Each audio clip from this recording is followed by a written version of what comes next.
दोस्तों आज हम बात कर रहे हैं सौरभ जोशी के बारे में।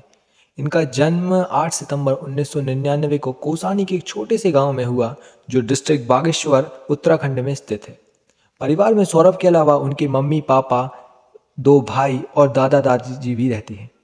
सन 1997 में उनके पापा काम की तलाश में दिल्ली आ गए थे। क्योंकि परिवार की स्थिति उतनी अच्छी नहीं थी, इसलिए उनके फादर दिन रात मजदूरी करके घर का खर्चा चलाया करते थे। दिल्ली में कुछ साल बिताने के बाद उनके फादर हरियाणा डिस्ट्रिक्ट में स्थित हांसी शहर में चले आए, जहां वह घर में पीओपी का काम किया करते थे। परिवार का खर्चा चलाने के लिए उनके फादर ने दिन रात काम किया, लेकिन अपने बच्चों के लिए उन्होंने कोई कमी नहीं की। अनस्टेबल काम के चलते उनके पिताजी को कई बार घर बदलना पड़ा। करीब 9 बार बदलने के बाद फाइनली अपने किराएदार से उन्होंने मकान खरीद ही लिया, जिसके परिणाम स्वरूप सौरभ ने अपनी क्लास 12th तक 5 स्कूल बदल दिए थे। वो पढ़ने में एक एवरेज स्टूडेंट थे, इसलिए इंटरमीडिएट में मार्क्स उतने अच्छे नहीं आए, तो अब उन्हें अपने फ्यूचर की टेंशन सताने लगी। वो परेशान थे कि अब आगे क्या किया जाए। दोस्तों और रिश्तेदारों की सलाह के बाद उन्होंने आर्किटेक्चर करने की सोची, इसलिए वो इसकी तैयारी करने के लिए दिल्ली चले गए। 1 साल के इस कोचिंग के दौरान उन्होंने काफ़ी कुछ सीखा, जैसे विजुअल रिप्रेजेंटेशन, प्रोस्पेक्टिव ड्राइंग और बहुत कुछ। उन्हें अब ड्राइंग में काफ़ी इंटरेस्ट आने लगा, पर दिल्ली में रहते हुए 1 साल की कोचिंग से कड़ी मेहनत के बाद भी आर्किटेक्चर में उनका सिलेक्शन नहीं हो पाया और वे वापस अपने घर आ गए। और वे काफ़ी परेशान थे। उन्हें लगा कि वो अब फ्यूचर में कुछ ज़्यादा नहीं कर पाएंगे। यहाँ तक कि वो इतने हताश थे कि अब वह अपने फादर के साथ साइट पर जाकर पीओपी का काम करने लगे। लेकिन ड्राइंग के प्रति उनकी दीवानगी काफ़ी हद तक बढ़ चुकी थी, इसलिए वह खाली समय में ड्राइंग किया करते थे।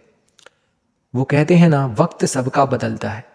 बात है 2017 की, जब उनके एक भाई शुभम जोशी ने सौरभ के स्केच और ड्राइंग के देखने के बाद सौरभ को सलाह दी कि भाई, तुम काफ़ी अच्छी ड्राइंग बनाते हो, तुम्हें इस दुनिया को दिखाना चाहिए, इसलिए तुम यूट्यूब पर एक आर्ट चैनल बना लो।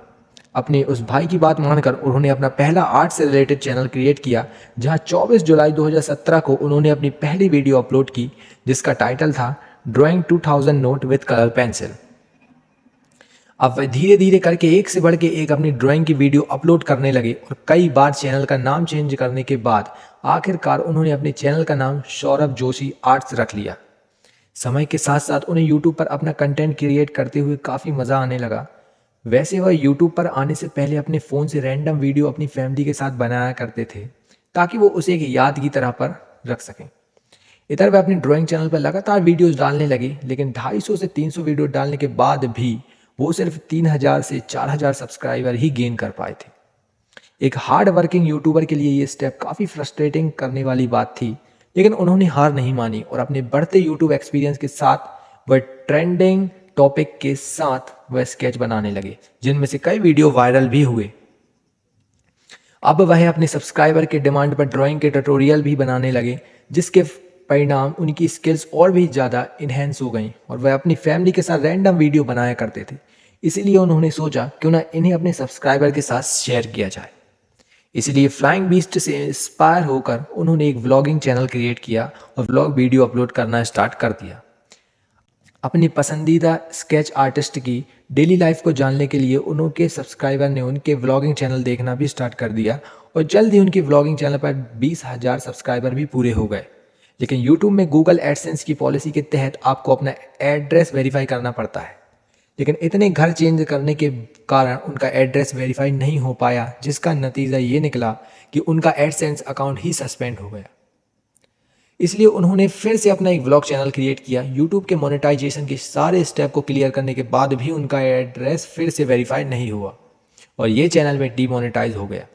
लेकिन कहते हैं ना हार मत मानो, लगातार प्रयास करते रहो। इसलिए सौरभ ने हार नहीं मानी और फाइनली उनकी तीसरी व्लॉगिंग चैनल का एडसेंस अकाउंट मोनेटाइज के लिए एक्टिवेट हो गया। इसमें अपने आर्ट वाले चैनल में बिजी रहने के कारण वो अपने सौरभ जोशी व्लॉग वाले चैनल में वीडियो अपलोड नहीं कर पाते थे। साथ में कॉन्फिडेंस की कमी के चलते उन्हें पब्लिक, यहाँ तक कि घर वालों के सामने व्लॉग करने में भी झिझक होती थी। और दूसरी तरह वे अपने आर्ट्स वाले चैनल से काफ़ी पॉपुलर हो चुके थे। इसके अलावा उन्होंने कई आर्ट वर्कशॉप्स अटेंड और ऑर्गेनाइज भी की, जहां वो स्टूडेंट्स को आर्ट डिज़ाइन करना सिखाया करते थे। और इसके बाद कई कंपनी उन्हें स्पॉन्सर भी करने लगी, जिसकी बदौलत उन्हें India art fair, comic con जैसे इवेंट में जाने का मौका भी मिला। वैसे अपने इंटरमीडिएट के 3 साल के गैप के बाद उन्होंने finally bachelor of fine art में एडमिशन ले ही लिया। लेकिन देश में बढ़ते कोरोना के चलते इंडिया में 24 मार्च 2020 को नेशनल वाइड लॉकडाउन लग गया था, जिससे अब सौरभ को व्लॉगिंग करना मुश्किल हो गया था। इसलिए लॉकडाउन के पहले ही दिन सौरभ ने ठान लिया था कि डेली वह घर में व्लॉगिंग करेंगे अपने फैमिली के साथ। यानी उन्होंने टारगेट सेट किया 365 व्लॉग 365 दिनों में करने का। 23 मार्च 2020 का ही दिन था जिस दिन के बाद से उन्हें एक अलग पहचान मिली। उन्होंने drawing with my family members वाली वीडियो अपलोड कर दी और अपलोड होने के कुछ ही घंटों में पूरे देश में ये वीडियो वायरल हो गई और सब्सक्राइबर्स की मानो बाढ़ सी आ गई। इस वीडियो के अच्छे रिस्पॉन्स के बाद वह काफ़ी मोटिवेट हो गए और अब वह अपनी डेली लाइफ के होने वाले इंसिडेंट को वो अपलोड करने लगे, जिसे दर्शकों ने काफ़ी पसंद किया। लेकिन लोगों के प्यार के साथ उन्हें हेट भी मिलने लगी। अक्सर लोग उन्हें यही कहते हैं कि क्या फालतू फैमिली की चीज़ें दिखाता रहता है। लेकिन हेट की परवाह ना करते हुए वे डेली व्लॉग्स बनाने लगे। उनकी वीडियो में उनकी सिंप्लिसिटी और डाउन टू अर्थ की पर्सनालिटी की वजह से लोगों को उनका कंटेंट काफ़ी पसंद आने लगा।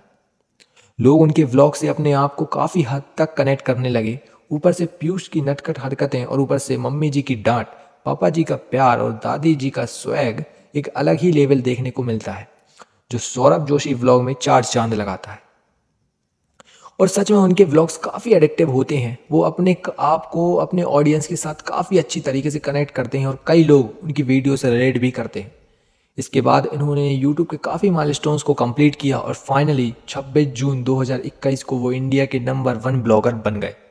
और सौरभ जोशी पूरे देश में ही नहीं बल्कि पूरे वर्ल्ड और अपने राज्य में देश का नाम रोशन कर रहे थे।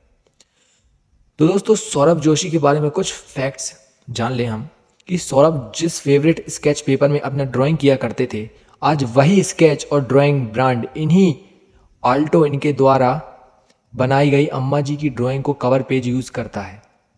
टीन एज में सौरभ ईमो बॉयज़ फैशन से काफ़ी इंस्पायर्ड थे। सौरभ के चचेरे भाई पीयूष का भी बहुत बड़ा हाथ है उनके व्लॉगिंग की सक्सेस में।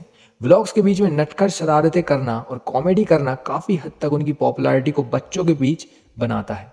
और हर सुबह उनके वीडियो का इंतज़ार लाखों लोगों को रहता है। तो दोस्तों, सौरभ जोशी आज एक नाम ही नहीं बल्कि एक ब्रांड भी बन चुका है। अपने डेडिकेशन और हार्ड वर्क कंसिस्टेंसी की वजह से आज ये इंडिया के नंबर 1 ब्लॉगर हैं। उन्होंने आज समय के साथ कदम मिलाकर अपनी ये सक्सेस अचीव की है। उनकी वीडियो में झलकने वाला उनका behaviour, down to earth personality, humbleness, simplicity, show off ना करना उन्हें सभी ब्लॉगर से अलग बनाता है। उनकी वीडियो को देखकर एक अपनापन सा फील होता है, कुछ ऐसा कि मानो वो हमसे कितने रिलेट करते हैं। लेकिन एक समय में उनके परिवार की हालत इतनी सही नहीं थी कि वह रहने के लिए घर तक अफोर्ड कर सकें। लेकिन आज सौरभ की हुनर की वजह से उनका पूरा परिवार अच्छे तरीके से अपना जीवन व्यापन व्यतीत कर रहा है। और इतनी छोटी सी उम्र में सौरभ इतना कैपेबल है, अपने दम पर लग्जरी गाड़ी और मकान तक खरीद लिया। वो कहते हैं कि जो मेरे मम्मी पापा का सपना है मैं उन्हें पूरा करूँगा। उनके पेरेंट्स की मुस्कान बताती है कि उनके बेटे ने उनका नाम कितना रोशन किया है। तो दोस्तों, जिस तरीके से हमारे माँ बाप राजकुमार या राजकुमारी की तरह पालते हैं, उसी तरीके से हम सभी का फ़र्ज़ बनता है कि उनके बुढ़ापे में हम लोग उन्हें राजा और रानियों की तरह रखें। Thank you so much.